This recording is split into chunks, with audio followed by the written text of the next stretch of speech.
सभी साथियों को जय हिंद। मेरा नाम है अमिता सलाम, मैं छत्तीसगढ़ से।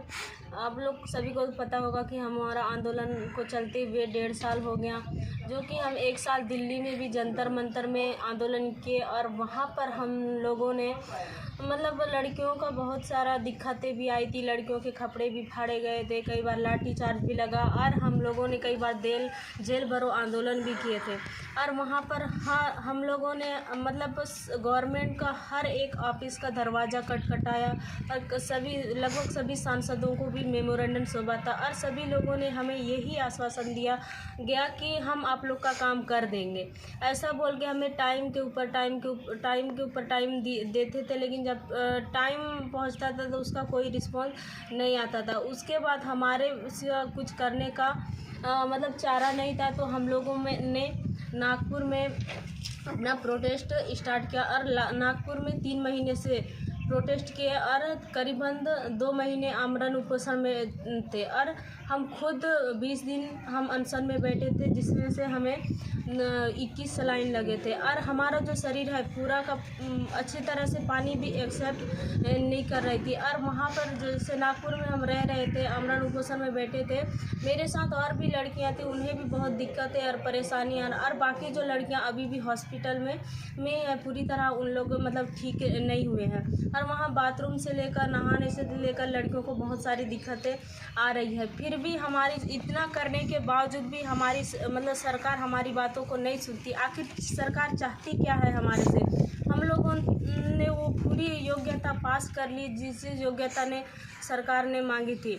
मैं यही बोलना चाहूँगी कि एक देश की बेटी आज रोड पर कहीं फुटपाथ में सो रही है, कहीं धर धर की ठोकरें खा रही है। एक नरेंद्र मोदी और अमित शाह जी ने एक बेटी बचाओ और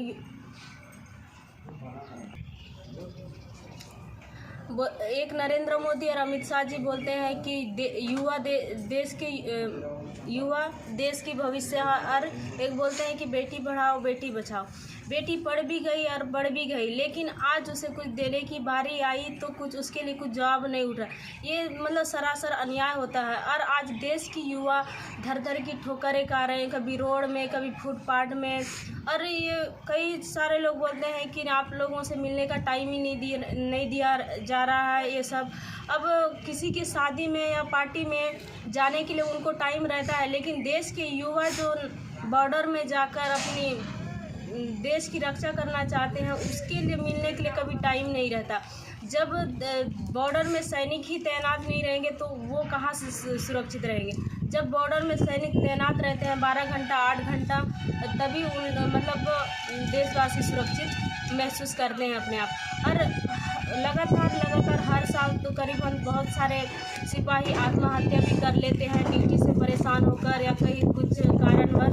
तो सीट भी इतना खाली है तो सरकार को देना चाहिए। मैं यही रिक्वेस्ट करती हूँ कि कहीं ना कहीं हम लोगों में वो देश सेवा करने की और फौजी बनने की जुनून और जज्बा है, तो हम अभी भी पूरी तरह से अपनी जान लगाकर इस आंदोलन को कर रहे हैं। और आज हमारा नागपुर से दिल्ली का पैदल मार्च का 4था दिन है और इसमें बहुत सारी दिक्कतें भी आ रही है। ना हमें खाने का पीने का, ना रहने का ठिकाना।